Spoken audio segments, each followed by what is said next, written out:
Laughing Jack by Snuffbomb. It was a nice summer day. My 5-year-old son James was playing outside the backyard of our suburban home. James has always been a quiet boy. He plays by himself mostly. He never had many friends, but he has always had a wild imagination. I was in the kitchen feeding our dog Fido when I heard what sounded like James talking to someone in the backyard. I'm not sure who it was he could be talking to. Could he have finally made a friend? Being a single mom, it's hard for me to always keep an eye on my son. So I decided to go outside and check on him. When I went to the backyard, I was a bit confused because James was the only person back there. Was he talking to himself?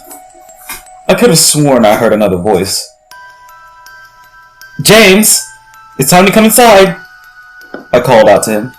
He came inside and sat down at the kitchen table. It was about lunchtime, so I decided to make him a turkey sandwich. "James, who were you talking to out there?" I asked. James looked up for a moment.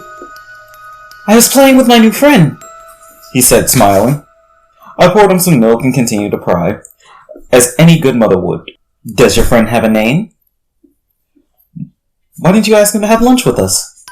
I asked. James stared at me for a moment before replying, "His name's Laughing Jack." I was a bit taken back by what he said. "Oh, that's a strange name. What does your friend look like?" I asked, a bit confused. "He's a clown. He has long hair and a big swirly cone nose. He's got long arms and baggy pants with striped socks, and he always smiles." I realized my son was talking about an imaginary friend. I suppose it's normal for kids his age to have imaginary friends, especially when he has no real kids to play with. It's probably just a phase. The rest of the day went by as per usual, and it was starting to get late, so I put James to bed. I tucked him in, gave him a kiss, and made sure to turn on his nightlight before I closed the door.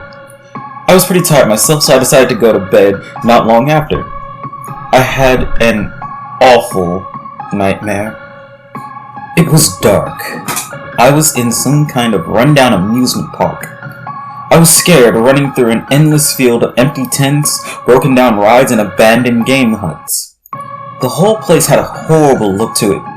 Everything was black and white, and the prized stuffed animals all hung from nooses in the game huts, all with sick grins stitched on their faces. It felt like the whole park was looking at me, even though there wasn't another living thing in sight. Then suddenly, I began to hear music play. The sound of "Pop Goes the Weasel" being played on a squeeze box echoed through the park. It was hypnotizing. I followed its tune to the circus tent, almost in a trance, unable to stop my legs from moving forward. It was pitch black. The only light came from a single spotlight shining on the center of the big top. As I walked towards the light, the music slowed down. I found myself singing along, unable to stop. All around the mulberry bush, the monkey chased the weasel. The monkey thought 'twas all in fun. The music stopped right before its climax, and suddenly the lights shot on. The intensity of the lights was practically blinding. All I could see was a small, dark silhouette shuffle towards me. Then another one appeared, and another, and another. There were dozens of them, all coming toward me. I couldn't move. My legs were frozen. All I could do was watch as the haunting figures drew nearer. As they got closer, I could see they were children. As I looked at each one, I noticed they were all horribly disfigured and mutilated. Some had cuts all over their bodies, others were severely burnt, and others were missing limbs. Even eyes! The children enveloped me, clawing at my flesh, dragging me to the ground and tearing inside me. As the children tore me apart, I faded away. All I could hear was laughter. Horrible, awful, evil laughter. I woke up the next morning in a cold sweat. After taking a few deep breaths, I looked over and saw that a few of James's action figures were positioned facing me on top of my nightstand.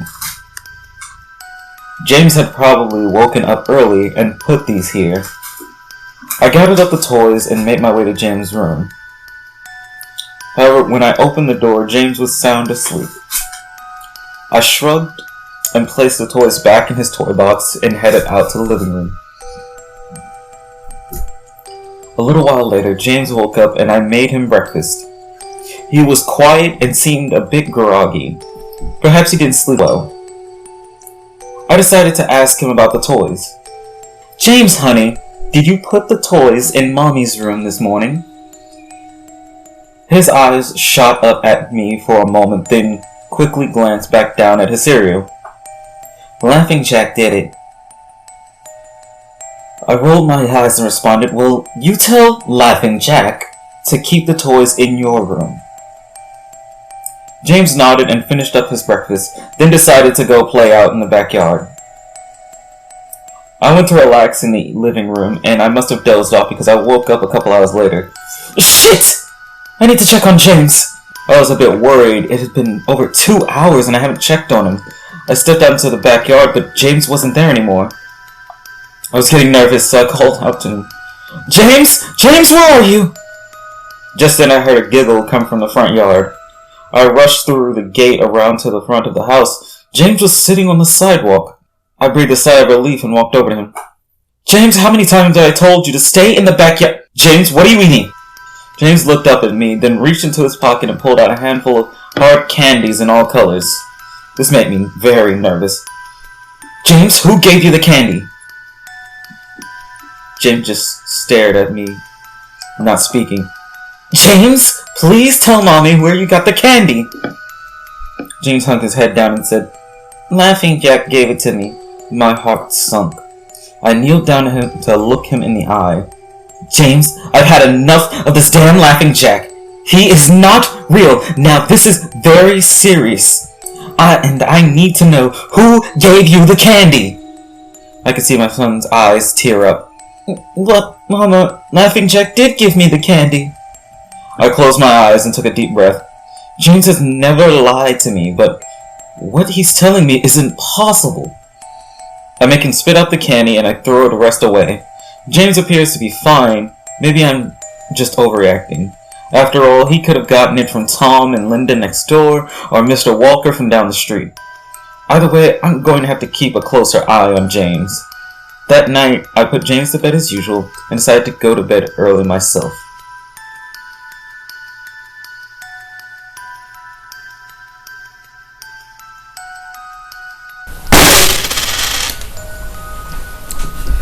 Suddenly I was woken up by a loud bang coming from the kitchen. I sprung out of bed and hurried down the stairs. When I got to the kitchen, I was horrified. Everything on the counters had been thrown on the floor, and our dog Fido hung dead from the light fixture. His stomach was cut open and stuffed with candy, the same type that James was eating earlier that day. My shock was quickly broken by a sharp scream coming from James' room, followed by loud crashes. I quickly grabbed a knife from the drawer and moved up the stairs with a speed that only a mother whose child is in danger could have. I burst through the door and flicked on the lights. Everything in the room was knocked over and tossed on the floor. My poor son, in his bed, crying and shaking with fear, a pool of urine staining the sheets. I scooped my child up and ran out of the house and went next door to Tom and Linda's house. Luckily, they were still awake. They let me use their phone and I called the police. It didn't take them long to arrive and I explained what happened. They looked at me as if I were crazy. They searched the house, but all they found was a dead dog and 2 trashed rooms. The officer told me that someone had probably gotten in the house and done this right before making a quick escape. When they heard me coming upstairs, I knew it wasn't true. All the doors were locked and none of the windows were open. Whatever was in my house didn't come from outside. The next day, James stayed inside. I didn't want him to leave my sight. I went to the garage and found his old baby monitor and set it up in his room. If anything comes into his room tonight, I was going to be able to hear it. I went to the kitchen and grabbed the largest knife from the drawer and put it on my nightstand. Imaginary friend or not, I'm not letting anything hurt my little boy. Soon enough, night came. I put James to bed. He was afraid, but I promised him that I wasn't going to let anything happen to him. I tucked him in, gave him a kiss, and turned on the nightlight. Before closing the door, I whispered to him, "Good night, James. I love you." I tried to stay up as long as I could, But after a few hours, I felt myself drifting off. My baby would be safe for the night, and I needed to sleep. As I lay my head on the pillow, I heard a soft noise come from the baby monitor I put on my nightstand. At first, it sounded like interference, like the kind a radio would make. Then it turned into a soft moan. Was James asleep? Then I heard it, the laugh from my nightmare, the horrible laugh. I sprung from my bed and grabbed the knife from under my pillow. I rushed over to James' room and creaked the door open. I tried the light switch, but it wouldn't come on. I took a step in, and I could feel the warm, thick liquid on my feet. Suddenly, James's nightlight came on, and I could see the absolute horror laid out in front of me. James' body was nailed upon the wall, the nails piercing through his hands and feet. His chest was cut wide open, and his organs hung down to the floor. His eyes and tongue had been removed along with most of his teeth. I was disgusted. I could hardly believe this was my baby boy. Then I heard it. The soft, desperate moan. James was still alive, my baby, my poor baby, in so much pain, barely clinging to life. I ran across the room and vomited on the floor, but my sickness was interrupted by a horrible cackle coming from behind me.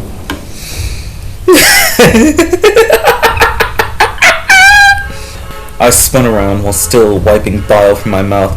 Then out of the shadows emerged the fiend responsible for all this horror. Laughing Jack. His ghost-white skin and matted black hair hung down to his shoulders. He had piercing white eyes surrounded by dark black rings. His twisted smile revealed a row of sharp, jagged teeth, and his skin didn't look like skin at all. It almost looked like rubber or plastic. He wore a patchy black and white clown outfit with striped sleeves and socks.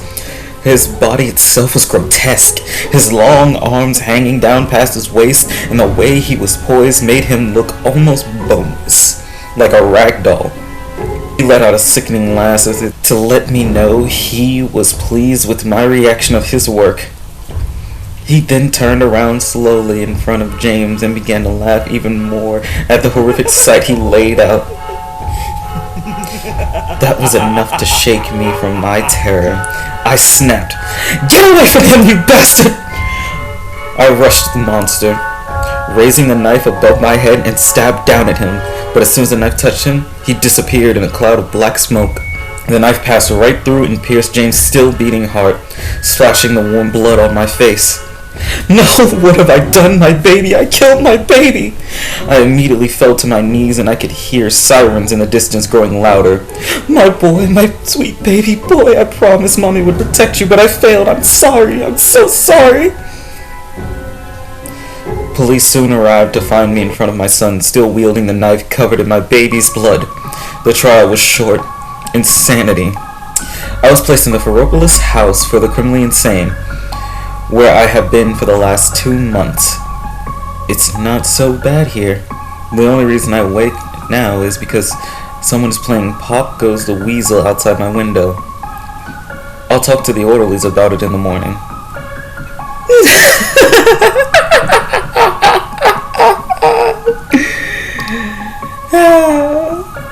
It's always fun to play more games.